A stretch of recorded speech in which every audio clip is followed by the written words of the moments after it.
going on? It has been so long since I put a video on this channel, mainly because I haven't had that much exciting stuff to talk about regarding Disney. I've been in school and that's not super exciting, so, you know, I figure you guys don't want to hear about that. You want to hear about Disney things. I'm sorry if you can hear my brother downstairs. He's playing a video game and I asked him to be quiet, but we'll see if he actually does that or not. So how's it going? What you guys been up to? Thank you for sticking around with me, even though I haven't posted anything in quite a while. I've been itching to talk to you guys about something, but I haven't had anything super exciting to say. And today I figured it would be a good day to do another children's activities video. I've posted a couple other children's activities videos on this channel. There was one from my first day of children's activities that was a very short overview. And then there was another one about a month into my program where I kind of said like a day in the life, exactly what we did like hour by hour. But that was only a month into my program and I hadn't had a lot of experience, and now that I have been out of the DCP for a year almost, more like 7 or 8 months, but I have been out of the DCP for quite a while and I had actually done a full year of children's activities. I thought it would be a good idea to give you guys kind of more like the ins and outs, so what the training is like and, you know, what kind of requirements you need to have to be accepted for children's activities. So that is what I'm going to talk to you guys about today. I also have a super exciting announcement at the end of the video, so stay tuned for that. But let's go ahead and just jump right in. So first of all, an overview of children's activities. Basically, you are working at the resorts and you are in charge of keeping families and guests entertained while they are not at the parks. So depending on the resort that you're at and the style of the resort, whether it's a value, a moderate, a deluxe, etc., there are a couple different roles within children's activities that you can do. So what I did was pool deck, and that was playing games on the pool deck and having a campfire with marshmallows and showing a movie. But at other resorts, you can do other things like a pirate cruise, which is taking the kids out on a boat and looking for buried treasure with them. You can work in community hall, which is only at the DVC resorts, and that is for Disney Vacation Club members to rent games and movies and, you know, do activities and crafts in there. And then you can also work in one of the drop-off centers where, you know, if parents want to have a nice dinner or go, you know, to a spa and get a massage, they can drop their kids off there for a couple hours and we basically babysit them. So like I said, the resort I was at was Port Orleans, and we did have a pirate cruise, but they didn't want to train me on it, mainly because they thought I was leaving after my program, and then when I extended, I wasn't there enough, so it wouldn't have been worth it to train me. But what I pretty much did was poolside activities. So like I said, it was the pool deck, campfire, and the movie. So I'm going to go all the way back to the beginning and start with the phone interview. So I knew that I wanted to do children's activities, and children's activities is under the header of recreation. So if you're like looking on the website and looking up the different kind of jobs you can have as a CP, it's under recreation. There's other things that are under recreation as well, like slide ops at the water parks and, you know, marina staff, but children's activities is under recreation. And I had lots of good reasons why I thought I would be good for children's activities, working in daycare centers, etc., etc. But basically, sorry, I have my little cheat sheet down here, which is why I'm looking, because I'm trying to remember stuff because it was so long ago. But in my phone interview, they really didn't ask me any questions about CAC, which is children's activities, by the way, sorry. My phone interview was a little weird. I didn't really get asked a lot of specific questions about any roles. They just kind of asked me random questions about different roles. So I didn't get any questions about CAC, so unfortunately I can't help you guys in that area how to answer those. But I think some things that will help you get CAC is, like, for example, I am a theater major, so I am comfortable talking in front of people and spieling because this is a very large spieling role. So they knew that I would be comfortable talking in front of people and interacting with people. And also I worked for 4 years as a waitress in a nursing home, and you know, they kind of compare working with the elderly to working with kids. In some ways there are similarities, so I think that also helped boost her confidence in me being a children's activity cast member. So when I found out I got recreation, I was super excited and super hopeful, and then I found out I got children's activities and I was over the moon. I was so happy, especially because, like I said, you know, she didn't really ask me any specific questions about children's activities during my interview, and I thought it was just a lost cause, but I was lucky and I got chosen to do it. Okay, so now I'm going to go into a little bit about what my training was like for CAC. Basically, once I moved down there and I found out that I had gotten children's activities, you know, I had all the usual days for welcome to housing and all that kind of stuff, and I had my traditions on a Friday. And then my first day of actual training was Sunday, so I was lucky and I got Saturday off to play in the parks. But Sunday was welcome to operations, so that was from 7:30 to 4 on Sunday. And basically in the morning, it was the basic training that everyone gets, the Sims, you know, heavy lifting training and safety and all that kind of stuff. In the afternoon was recreation training. So I was lucky enough that one of my facilitators for recreation training was actually one of my trainers from Port Orleans, and she actually became one of my best friends down in Florida while I was on the program. But basically for recreation training, we learned all about the different parts of recreation, and I was actually the only children's activities member of my class that day. So we had to do some little training videos, like we had to do a bloodborne pathogens one, and then because they weren't sure if I was going to be working pirate cruise or not, I also had to do the money training one. I think there was one other one, but I'm not sure. So that's basically kind of what those consisted of. We learned about what our costume would look like, you know, do's and don'ts for like shoes and sunglasses and all that kind of stuff.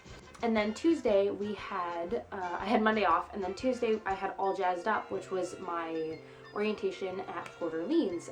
So that was kind of like, you know, learning about the resort, taking a tour of the resort, and learning where I would be working. So that was 8:30 to 1:30 on Tuesday. And then my actual job training started on the Thursday. So I had 5 days of job training, and the first day on Thursday was just an overview of the whole resort and what I would be doing with my job. So we went around, watched people play games, we watched they set up campfire and everything, and then I watched them set up the movie. And then I believe that was from 12 to 8:30 on my first day. Yeah, that sounds right. And then Friday and Saturday was my training at Riverside, because I worked at both Riverside and French Quarter.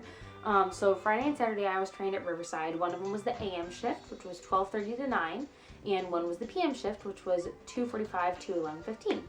So that was when I kind of started getting into, you know, playing a game every once in a while. I learned how to build a campfire, and excuse me, I have a frog in my throat. Ugh, yeah. And unfortunately, because I was being trained in the summertime, aka the rainy season, I only ended up taking movie down once at Riverside. I'm sorry, no, it was once in my whole training. I only took the movie down once, and it was at Riverside. So for a while after that, I had to have coordinators come out and help me because I had no idea what I was doing. So like I said, Friday and Saturday were at Riverside, and then Sunday and Monday were at French Quarter, which is considered the easier side, mainly because everything is all right in one little area, whereas at Riverside everything is really spread out. But Monday was my CAPA exam, which is basically getting me to earn my ears. So for that, I believe I had to lead most of pool party. I had to lead a game like trivia or bingo or something like that. I had to build a campfire, but unfortunately it was raining, so I didn't actually get tested out in building a campfire. But basically, my trainer Jessica just asked me questions about how to build a campfire, what, you know, how many logs do you use, what's the order you do things in, all that kind of stuff. And then I was supposed to be trained also to tear down a movie, but like I said, it was raining a lot, so I never actually got trained or tested on taking down a movie. That's kind of like an overview of what my test was like. And then I earned my ears, and I started working the next day, but unfortunately, I had gotten a really sore throat during those first couple of days of training, and I don't know if I was sick or what, but Tuesday I had no voice whatsoever, and I actually had to do my CAPA on Monday with very little voice. It was very stressful, and a lot of talking, which was unfortunate on a sore throat. So Tuesday I actually didn't end up working. I had to call in sick because I just couldn't talk, and I didn't feel comfortable working by myself when I had no voice. But the nice thing about working at Port is that, you know, there are lots of people to help. You know, for the most part, you're with someone for the majority of the day until, you know, that person leaves, or if you're the AM person, until the other person comes in. And there's always, you know, there were always coordinators around. The managers, I was really lucky, and I had some really, really great managers, and they, you know, would bike out to check on us, make sure we were okay, or take a cargo out to see us, you know, get us anything if we needed it, more water. And our coordinators, like I said, were also really, really great. Even the lifeguard coordinators were great about checking on us. So I was lucky that I was in an environment where I had lots of awesome people checking in on me and making sure that I was okay, especially in my first couple weeks when I was very nervous and didn't really know what I was doing. I think the scariest part of working in children's activities is that people expect that you know everything. Because you are spieling, you tell them the time of the games, the time of the campfire, and the time of the movie, and they just think that, oh my gosh, this girl in yellow is a genius. She knows everything about everything. So we'd get lots of random questions. Questions like, what's the fastest way for me to get to Magic Kingdom from here? Or, you know, just like, there were so many random questions. But, you know, obviously there's some questions if you're a Disney nerd that you can answer. If people are asking, you know, what's a good place to eat at downtown Disney? You know, I'm a freak and I've been here a million times, so I could, you know, give them lots of advice as to where they might want to eat.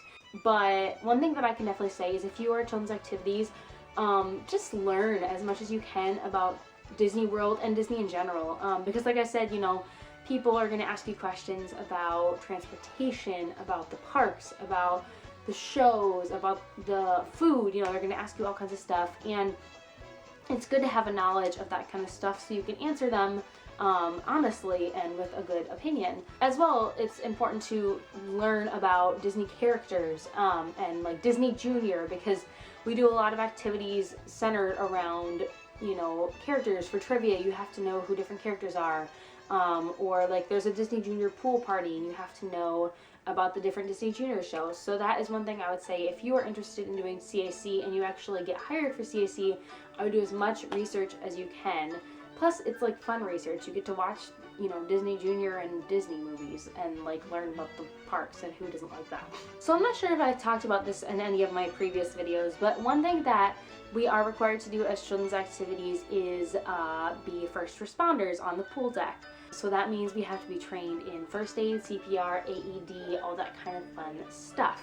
So basically, once you are hired CAC, it'll probably be a month or two into your training and into your working before you have a class at Mickey's Retreat, where you basically work with the Ellis company who trains all the lifeguards, and they teach you all the basics of CPR for adults, for kids.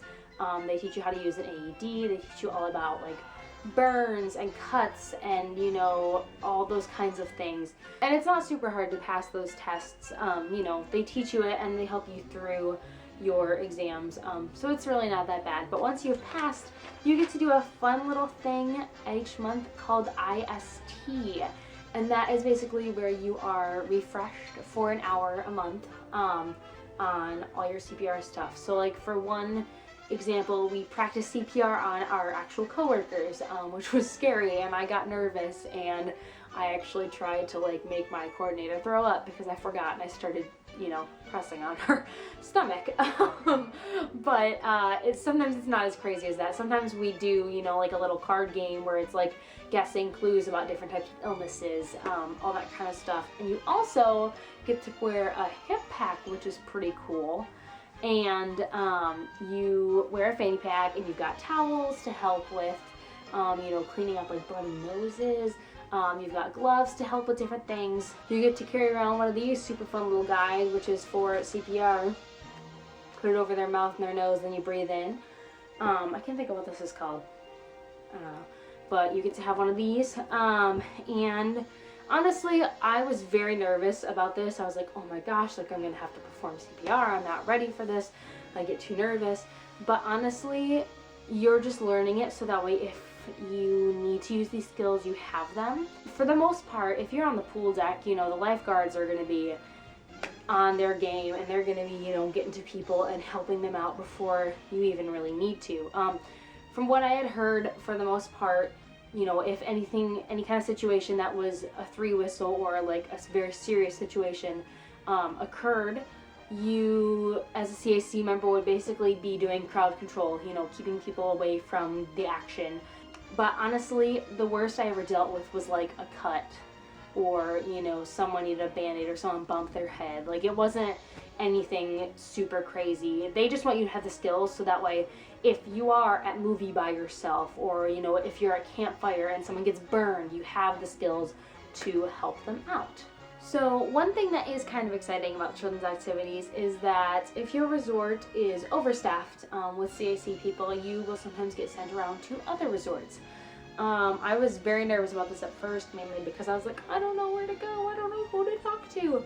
But after being sent to 8 different resorts throughout the course of my program, I quickly learned that it's not super scary. You know, most people are really willing to help you. You know, my first time being deployed, I was at Grand Floridian, and so I got off the bus, I strolled up to someone outside, and I was like, hello, I do not work here. I don't know where I'm supposed to be. Please help me.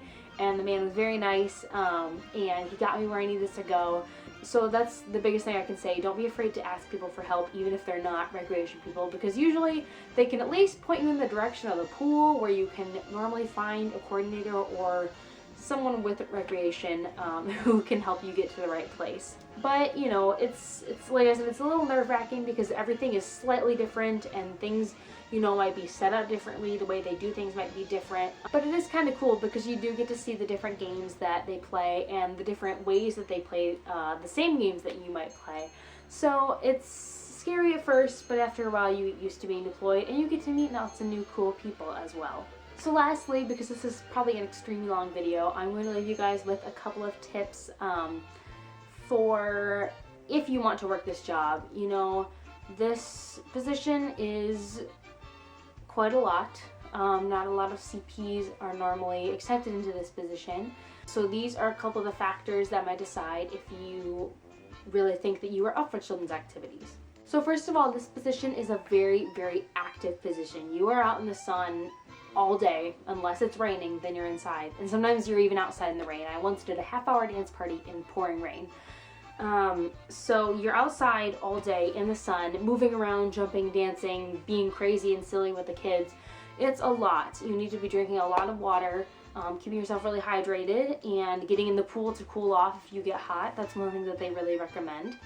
It's also very, it requires a lot of muscle. You do a lot of heavy lifting. You're pushing, you know, your party cart with your speakers, you're pushing it up hills and, you know, up through buildings, and you are, you know, lifting upwards of 75, 80-pound movie screen by yourself and lifting it onto a cart and pushing that cart through hallways and, you know, jockeying it around. So it is a very physical position.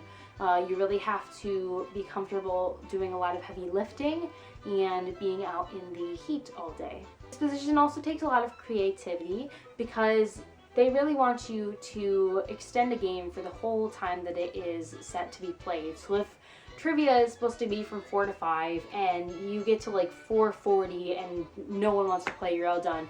You have to be really good at coming up with different ways to make it interesting so that way more people will want to play. So for example, there was one day where I had Holy Bucket Relay where they dump a bucket with holes and they try to fill up their bigger bucket.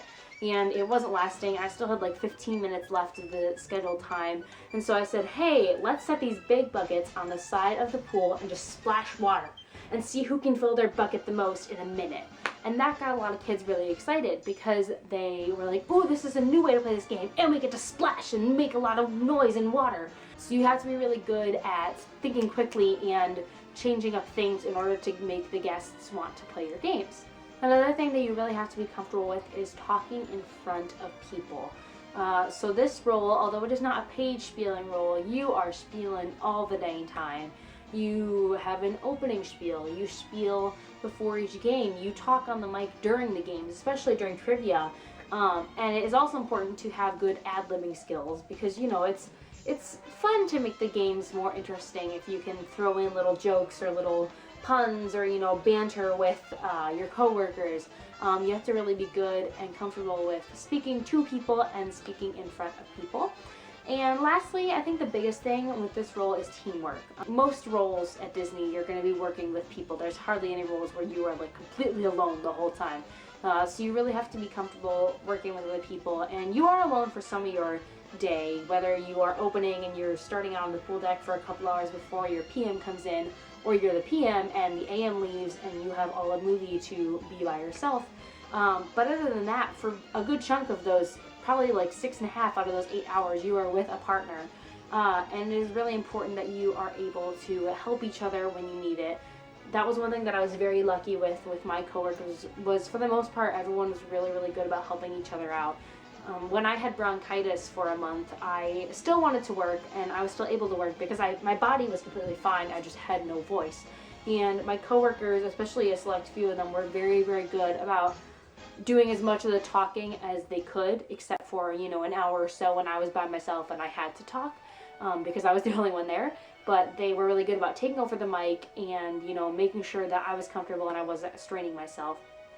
And it goes the other way too, you know. For example, one of my coworkers toward the end of my program got pregnant, and she, you know, was getting bigger and bigger, and it was not safe for her to be lifting things. So, you know, she would ask for help with moving the movie screen or pushing the cart, and I was fine doing that because obviously she's pregnant. It's not okay for her to be heavy lifting, and, you know, I needed to help her with that. So it's really important that you are good with helping people, and whether they ask for it or not, and working with other people, and, you know, going off of other people. It takes a lot of that to be in children's activities, but if you have some of those characteristics and you feel like you can deal with some of those things, like working outside in the heat and all that kind of stuff, you will be just fine in children's activities. So that is a very long-winded overview of, I think, kind of the stuff that I didn't really talk about in my other children's activity video. So if there's anything that I missed or you guys want to know more about, go ahead and leave it in the comments below, and I would be happy to answer your questions. Oh, I have a special announcement. I almost forgot. So I am going back to Disney for my spring break in less than 2 months. I think it's 58 days now. I've got a countdown going. Don't judge me. But in 58 days, I will be back in Florida for 7 glorious days of Disneying. And although I won't be vlogging all of it, just because I do want to enjoy my short time there, I will be vlogging some of it and putting it on this channel. And I also wanted to let you guys know that I am graduating next December, and so far, if everything works out, the plan is that I will hopefully be doing another CP or perhaps a professional internship, or if worse comes to worse, just moving down there and trying to find a job.